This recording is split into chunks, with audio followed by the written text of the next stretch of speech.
I have always been seduced by ruins, vestiges of the past, what once was and can never be again. That which becomes uniquely beautiful because of near destruction, which still quietly exists and persists outside of time, almost completely forgotten.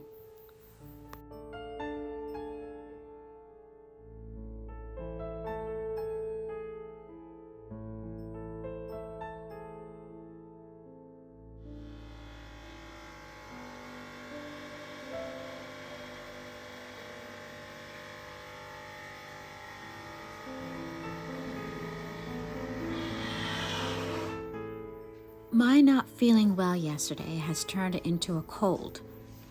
So far, I woke up a few times in the night, shivering and achy, my throat hurting. But I am still jubilant because I'm positive that it's only a cold and not the dreaded other, because I can still smell everything, like a strong cup of espresso this morning. However, today I knew I couldn't just go. I needed to take it easy. I have been craving a cherry clafoutis for days now, so I thought I would bake one this morning. One problem, I have no cherries. Instead, I'm going to use what I do have, blackberries and blueberries. It turns out, if not using cherries, that a clafoutis turns into a flaugnarde. Doesn't that sound beautiful? So blackberry and blueberry flaugnarde this morning.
The apartment smells wonderful. I also did laundry as the Flaugnarde bait. So much for taking it easy. But the scent of the bleach from the laundry mingling with the Flaugnarde in the oven is like a bouquet to me, for it is proof I only have a cold.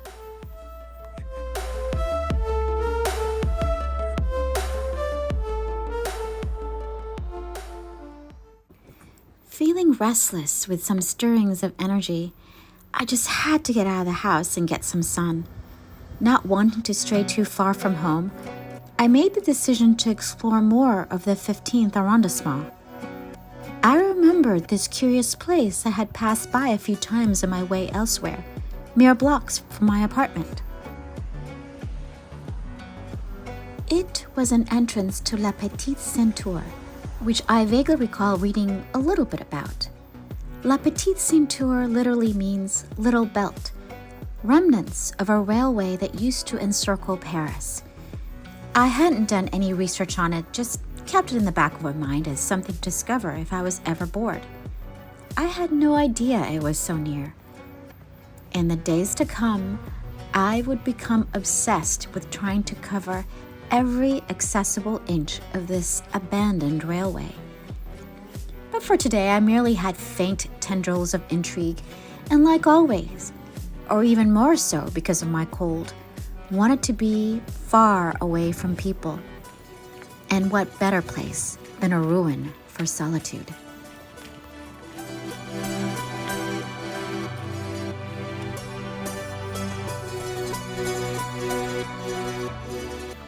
As I began to explore my introduction to La Petite Ceinture, I slowly realized that it wasn't actually a ruin.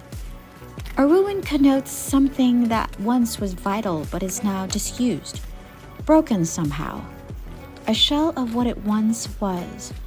But the more I strolled, the more I began to see that La Petite Ceinture was less a ruin and more a reinvention. It didn't die, instead underwent a transformation to its second, vibrant life. My second realization was that I wouldn't be alone. I encountered others, two-legged and four-legged, enjoying this Sunday afternoon, and I was reminded a little of Promenade Plantée, a leafy, flower-filled stroll high above city streets. But this was less manicured. Wildflowers, robust shrubs, and weeds sprang tall on either side of rusted iron and aged wood tracks, and thick trees obscured views of multi-storied buildings. According to the signage, which I later translated, La Petite Ceinture, the small belt, is a 36-kilometer or 22-mile railway line around Paris, built during the Second Empire, roughly 1852 to 1869, to connect the Parisian stations. This particular section in the 15th began at Auteuil Station in Ivry, which was inaugurated on February 25, 1867, and served the Citroën factories in Grenelle, now André Citroën Park, the Vaugirard Metro Workshops until 1976, and the Vaugirard Abattoir, or slaughterhouses. This railway line carried passengers until 1934 and goods until the end of the 1970s. Since then, vegetation has settled spontaneously on the embankments, the ballast, the bridges, and the walls, forming different plant strata where many animal species nest, including 21 species of birds. In other words, this is all wild. In total, just in this one section alone, which is just shy of a mile, 220 species of plants and animals live or walk between André Citroën Park and Georges Brassens Park. The Petite Ceinture is an ecological corridor. It appears that the 15th Arrondissement caretakers are trying to strike a balance between preserving the railway elements and protecting the natural flora and fauna habitats that have sprung up over the decades and are now flourishing.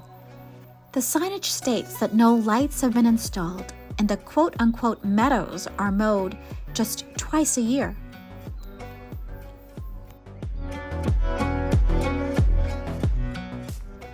Peering below, I recognized streets I had walked weeks before, never noticing the paths just above me, hiding behind a veil of tree leaves. In this one section alone were multiple access points. The blend of the old and new varies from section to section, but in the 15th, it's delightful. Here's a cafe/co-working space called Remnants, a functional and modern reinvention of what appears to be an old station that pays homage to its origins.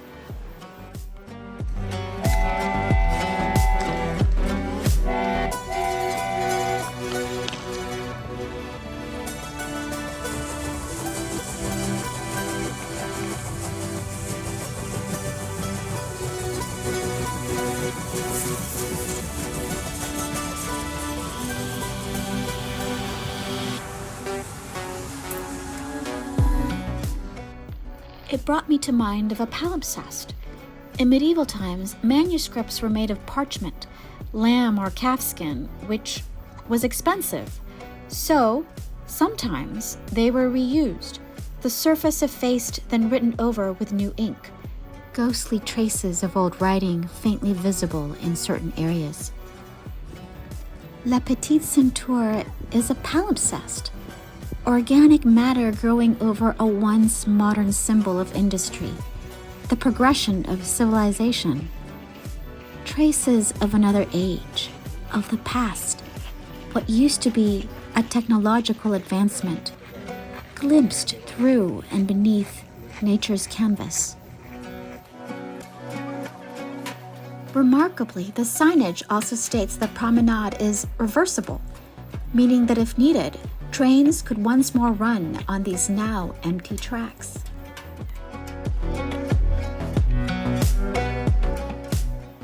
I followed the paths of La Petite Centaure, not knowing where it would lead me. Up and down stairs, over streets, through ivy-covered alleys and tucked-away corners, sometimes exiting, crossing a street, then entering it again. Until arriving at Place Flaugnarde, which is at the edge of Parc Georges Brassens, a park I had visited my first week here.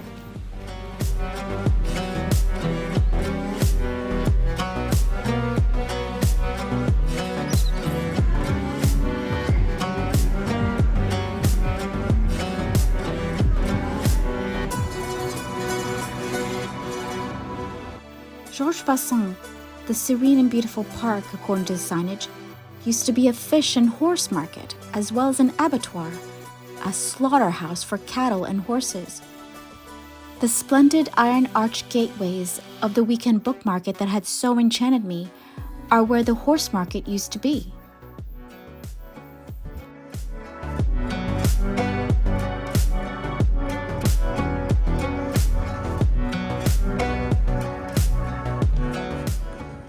La Petite Ceinture ran the periphery of this park, but it was fenced off here, now having been almost entirely taken over by rampant weeds and bushes.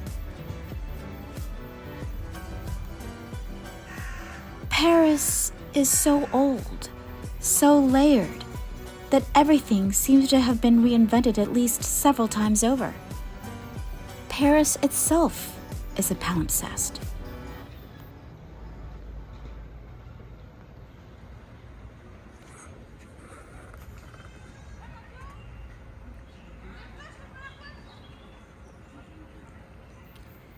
Having walked the length of La Petite Centaure's 15th Arrondissement section, I began to head home, feeling my sudden burst of energy leaving me. Although I have covered perhaps a little over a mile, I am fading and moving slowly. My bag, with only a book and water inside, feels heavy. But still, I couldn't resist one more discovery today. Square du Clos Feuquier. I sat on a bench far away from everyone in case I'm contagious. It is a pretty park with rose-covered pergolas and lots of trees and playgrounds. Across from me, a couple has found the right patch of shaded lawn for their al fresco picnic. He is tall and dark-haired, slight stubble, wearing a black motorcycle jacket and jeans and holding 2 helmets. She has thick, curly brunette hair, a tight red top, and black pants on. They have brought a bag of food with them, but so far have not started eating, instead engaging in an intense conversation. A man dressed as Mario is leading a bunch of kids around. He is American, of course. Only an American would have dressed up for a kids' party. Most of the women out today are in their pastel summer frocks, each one a pale, lovely rose blooming. It is not hot at all, just right.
Back at home, I had a craving for mint tea, but instead of a tea bag, I decided to try making a tisane with all the fresh and fragrant mint I got at the market yesterday.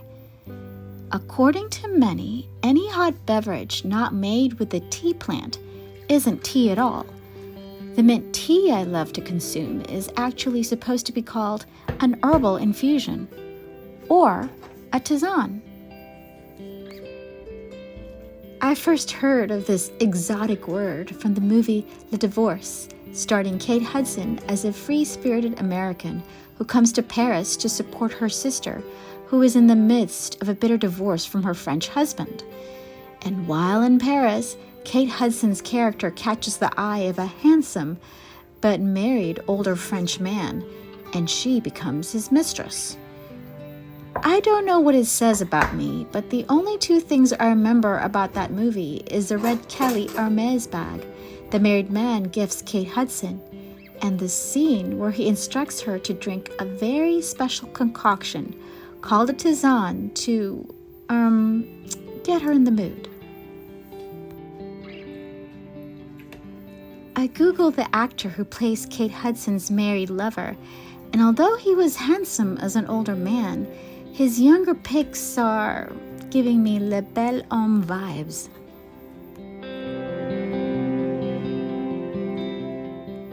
The tisane he mentions in the movie has orange peel, rose hips, and mint, I believe. And for a long time after, I associated a tisane with adultery. Tisane is just making an infusion with whatever plant you desire. The tisane is heavenly, so much better than mint tea from a bag. Fresh mint has infused the entire apartment, and it tastes wonderful with the Flaugnarde I made this morning.